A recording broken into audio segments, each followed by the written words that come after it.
Welcome to All Business No Boundaries, a collection of supply chain stories by DHL Supply Chain, the North American leader in contract logistics.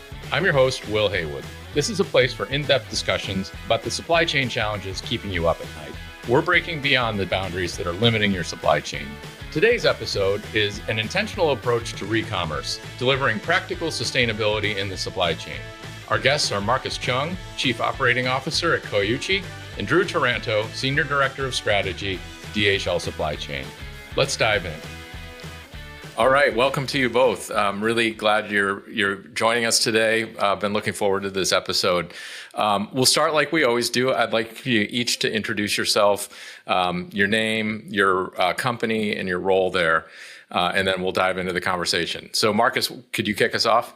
Yep, I will. I'm Marcus Chung. I'm COO at Coyuchi.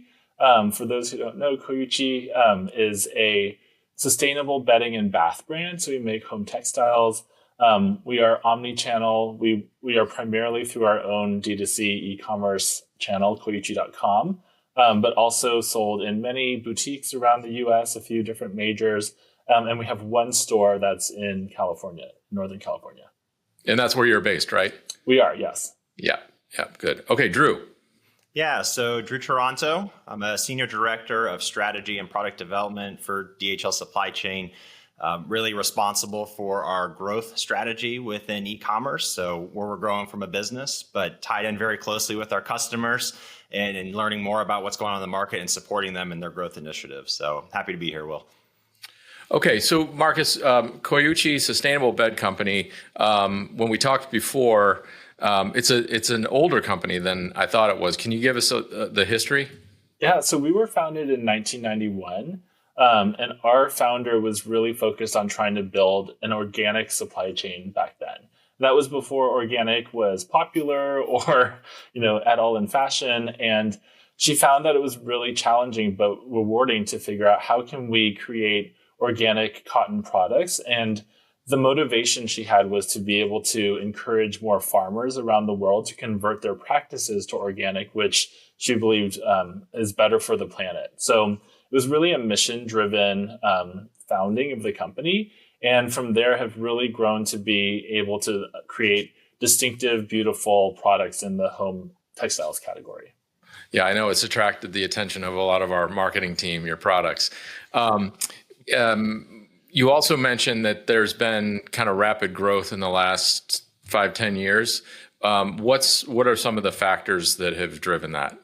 I think there's a few different factors. I think there's some macroeconomic factors like just the consumer is more interested in sustainable product than before. So the awareness of what you're buying, what you're using, and the impact it has on not only your own health and wellness, but on the planet as well.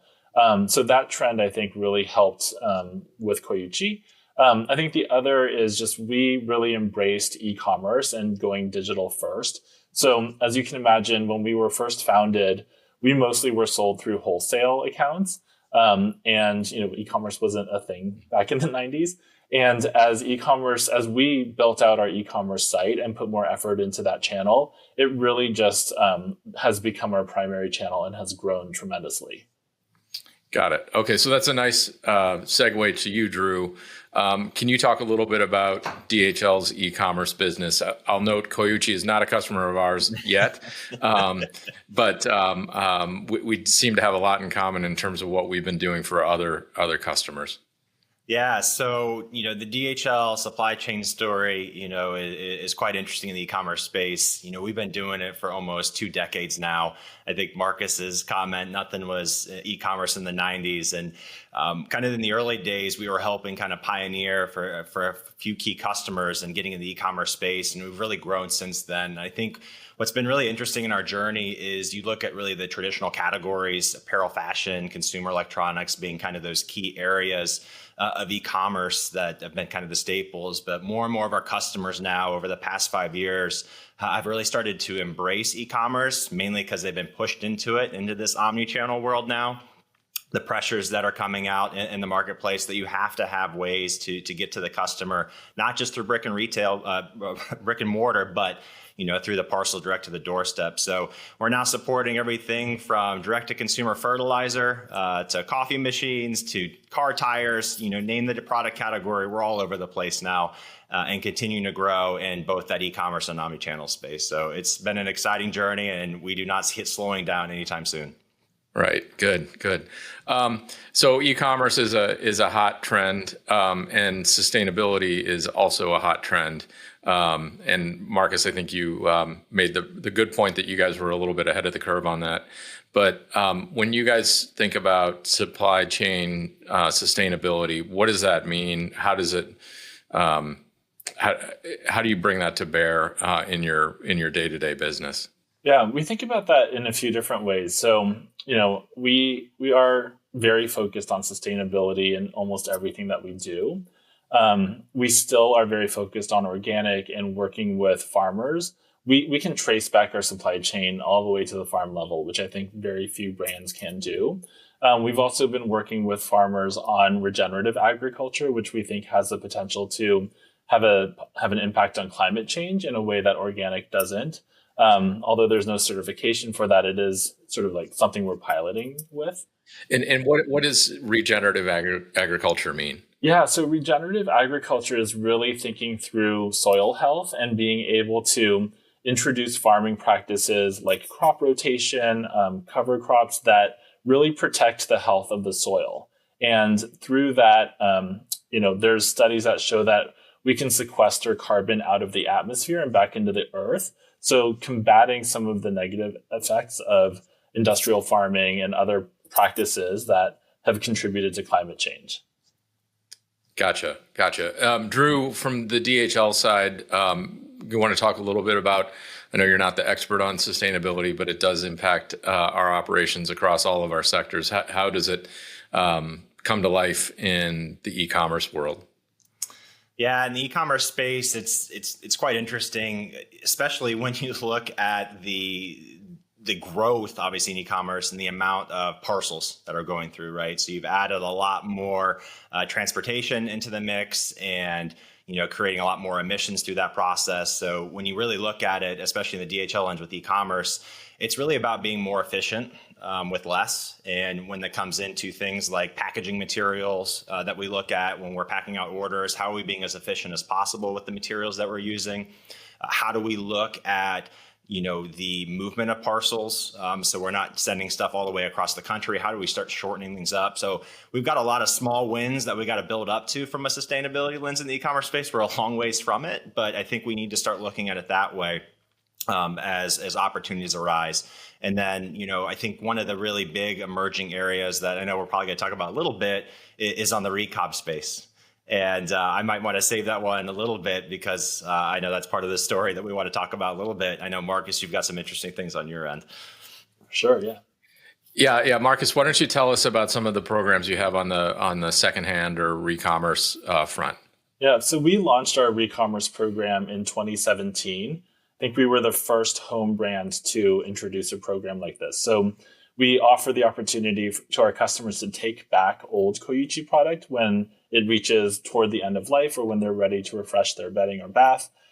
We take that product back and with a partner, goes through an industrial cleaning and refurbishment, and then is resold on our second home renewed site. So that offers the opportunity for customers who are interested in Recommerce to be able to purchase Coyuchi product that is really in great condition. But we know that there's a customer who values the lower price point or really values not buying anything new. So we have that opportunity for that customer. And is that a trend? People wanting secondhand things or not wanting to buy new things? I think it is a trend. I mean, secondhand has been around for decades, right? So it's not a new concept, but I do think that there is an awareness that, especially in apparel and soft goods, that there's too much stuff, and that we don't need to be producing and going through stuff as quickly as we do. and trying to be a more conscious consumer. Part of that is, are there ways to buy things that already exist so you don't have to use new and natural resources to create something that really doesn't have a reason for being?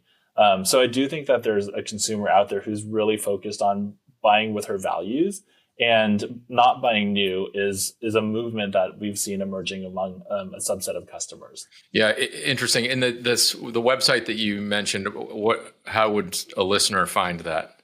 Yeah, so our Recommerce site. Let me look it up, actually. So, while you're doing that, Marcus, Drew, we've got some action in Recommerce as well, don't we?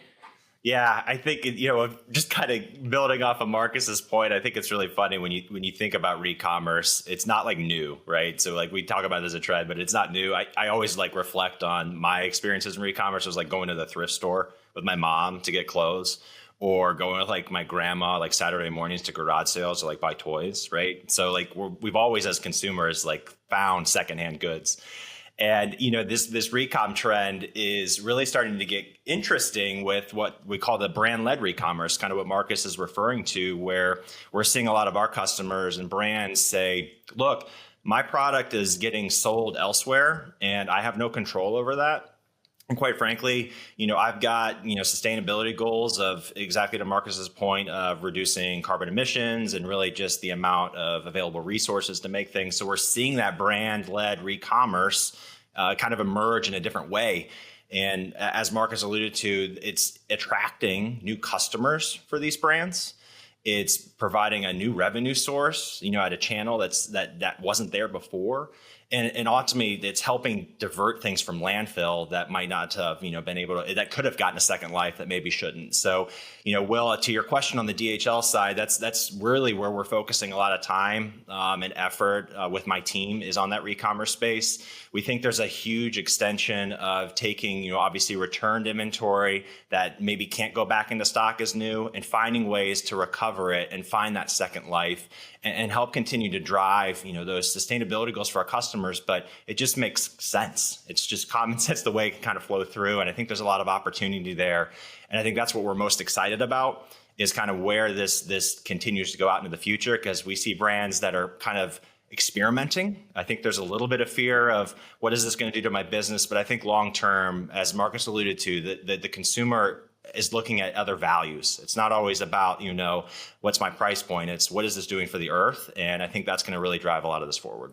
And if I could just add on to that, because I think you're right, Drew, this space is so dynamic. And we started our program 7 years ago, and today there's so many more players and different ways of thinking about extending the life of product. So today, our second home site is a separate website, but I think by the time this podcast is actually released, we're in the process of integrating it into our main site. So it will be on our main navigation. There will be an opportunity to click in and purchase renewed product that isn't available today. But that ability to integrate it into the main site was not available to us when we launched it in 2017. Gotcha. So that's the answer to the website question. Yes. Which is why I don't know. Well, it was a timely question, and it turns out. Drew, are you seeing the demand go up from customers, or are we taking this out to them? Yeah, it's really, we've been monitoring it for quite a while, and we've been supporting customers on and off through this. But I think a lot of what we're seeing is customers are coming to us looking for solutions. And I think what they've seen in the marketplace today is that the recommerce space is kind of uncharted lands, if you will, in trying to figure out how you launch a program that is, secondhand goods. At the end of the day, it's different. Right. So when you think about, how do I set up a site that supports this? What's the consumer's brand experience going to be? Because now I'm not selling something new. I'm selling something that has potentially a small defect or something different. So how do you start to overcome a different piece there? So what we're talking with the customers a lot now is, how do we help enable the recom program? Because a lot of them understand that I need to set up all this website, but how do I, on the supply chain, set it up? In a lot of cases, it gets unique, in the sense of a lot of items are then unique items. So from a supply chain perspective, how do you store unique items? How do you make sure you're selling the exact item that the consumer was expecting? And so it adds a bit more complexity.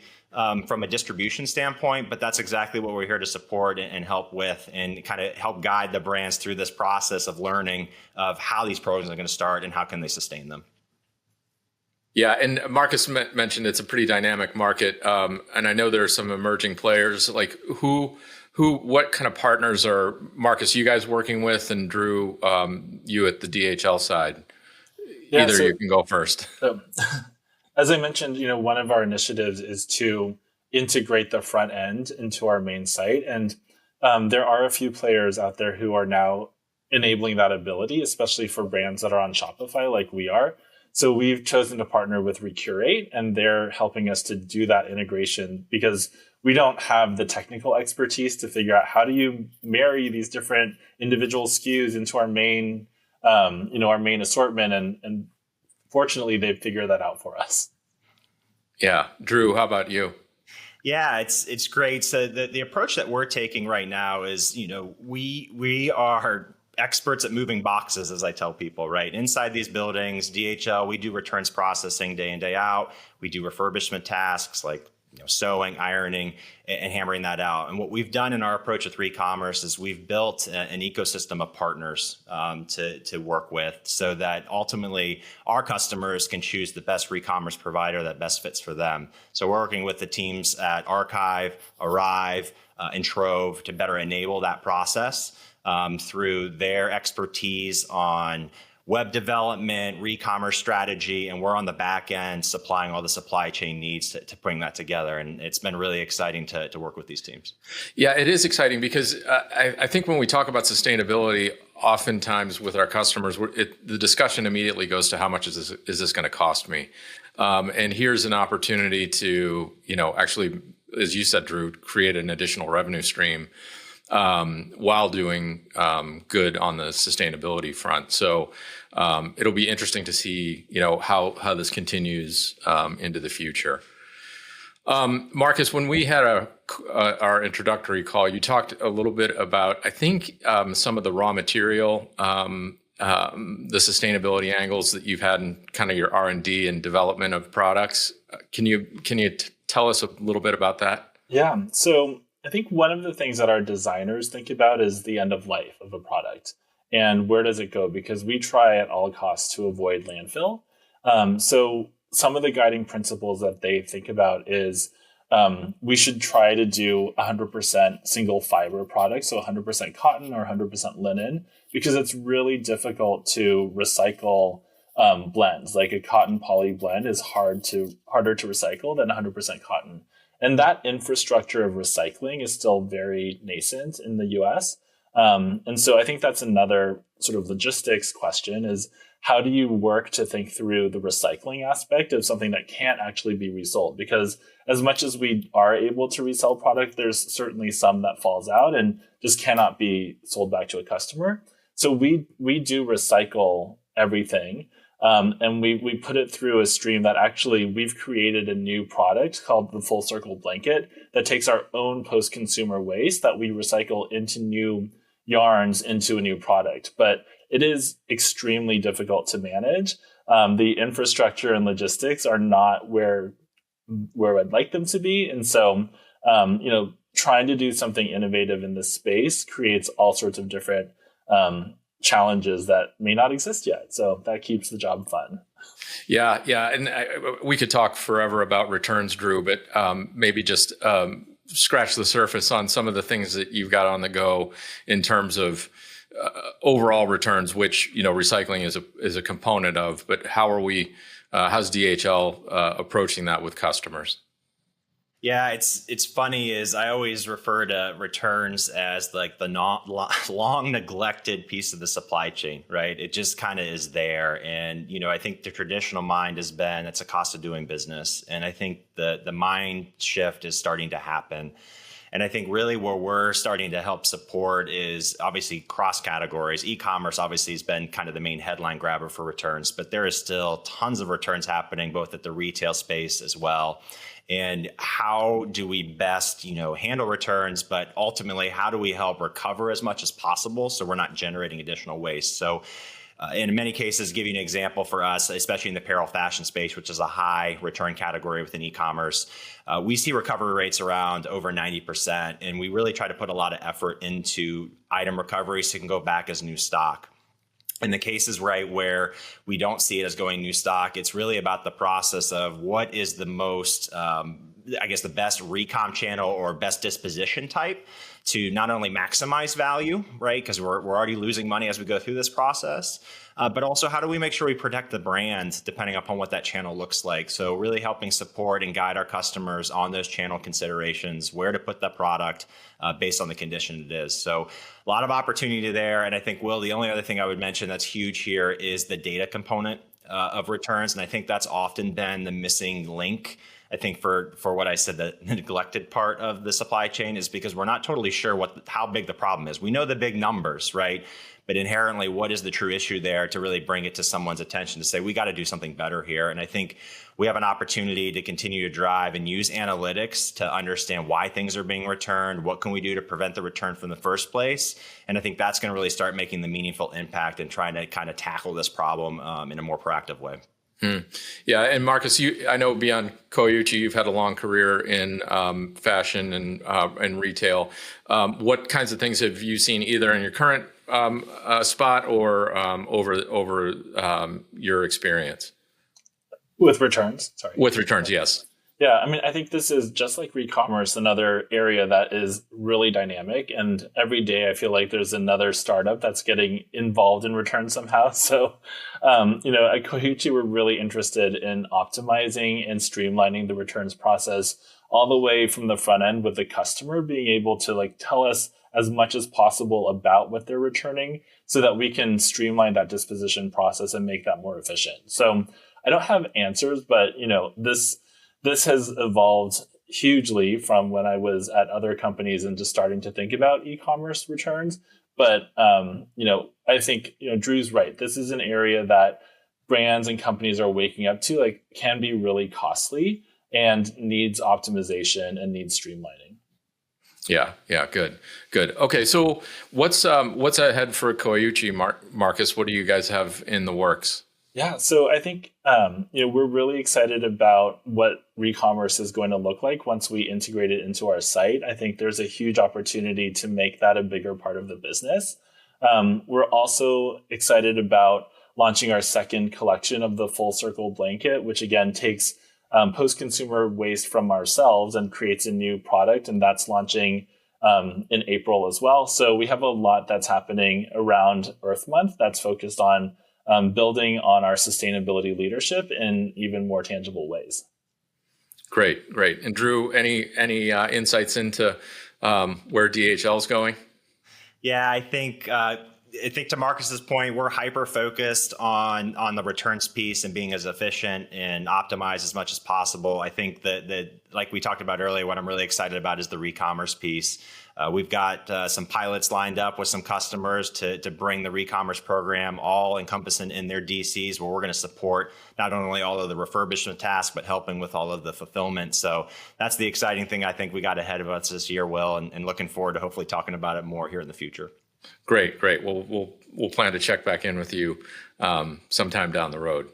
But I think that'll do it for today. I want to thank you both, Marcus in particular, for joining us on the podcast. Really interesting discussion and lots of dynamic stuff happening in the market that you guys are right in the middle of. So thanks for all of that. Thank you. Awesome. Thanks, Marcus. Thanks, Will. All right. Take care. If you enjoyed today's episode, be sure to rate us and subscribe to us on Apple Podcasts, Spotify, or wherever you get your podcasts. You can also re-listen to our entire library of episodes on our website, dhl.com/ABNB podcast. See you next time.